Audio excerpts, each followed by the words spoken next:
Our site is 187 hectares in World Heritage Rainforest here in the wet tropics. And our site specifically concentrates on rainforest-related research. There are 4 residential cabins here on site, and those cabins sleep up to 10 students. They come out here, they live out here for 3 months, they eat out here. We work together as a community. This main building that's here is known as the Center House. It's where faculty and staff work, as well as all the classroom and lectures on site take place down here. But we are a field education center, so we like to do a lot of our classroom learning out in the field. My project is basically doing a behavioral study on the Lumholtz tree kangaroo, their olfaction and marking, and basically how they use scent and what scent organs they have. Dorothy is 4-year-old Lumholtz tree kangaroo. She was raised by Margaret.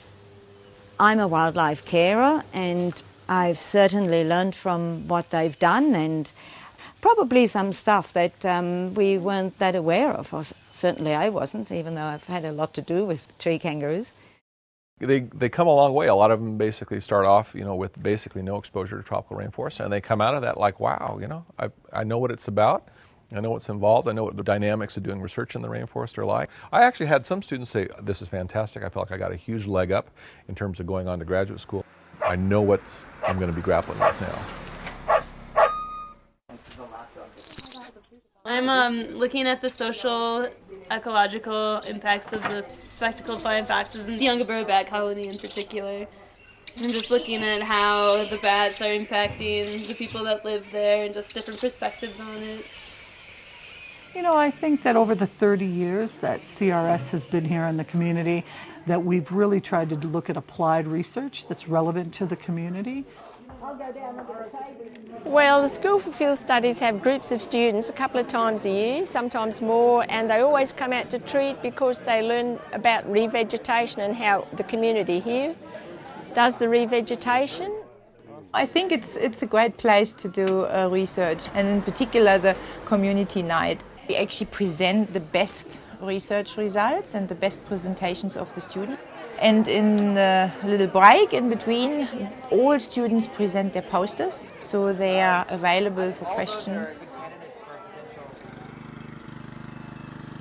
School for Field Studies have been with us right from the start. In the early days, our project started with the Eastern Tinaroo Catchment Land Care Group, which was partly set up by School for Field Studies. In those days, the whole school would turn up, and they'd just get in and work a couple of hours and then disappear as quick as they turned up, but the job was done. The Yungaboro community thinks they're part of the family, they fit in well with the community. We help plant all the trees on the other side at Peterson Creek. It's completely grown and most of the trees are taller than me. When I actually went over there and saw it, I was like, I actually contributed something to the wet tropics. I remember a lot of them would write to you later and they'd say, I look back on that and it's one of the best times of my life. At the time, I think I was too tired to really appreciate it. Didn't have a car or something like that. Yeah, thanks so much for that. I think the Centre for Field Studies is really important because they become part of the local community. They learn all about our rainforests and take it away back home with them, which I think is really important.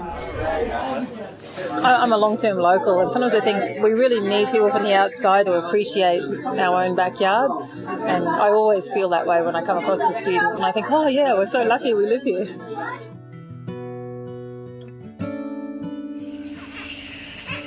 Yeah, I love it. I get to live in the rainforest and learn about it and meet a whole bunch of really great people. I know when I go back to school I'm going to feel a lot more confident being an environmental science major. Yeah, it's been pretty awesome so far. You do have a lot of research and a lot of field activity happening in that halo around the School for Field Studies area. So it would be probably some of the best known rainforest in the area just because of the impact of the School for Field Studies scientifically. there are different stakeholders in terms of who protects the wet tropics, and I think we represent a real strong international stakeholder that has had a local presence over 30 years. And during our time here, we've not only participated in relevant research that manages the local natural environment, but I think we've highlighted the international significance of a pretty unique and special part of the world, the wet tropics.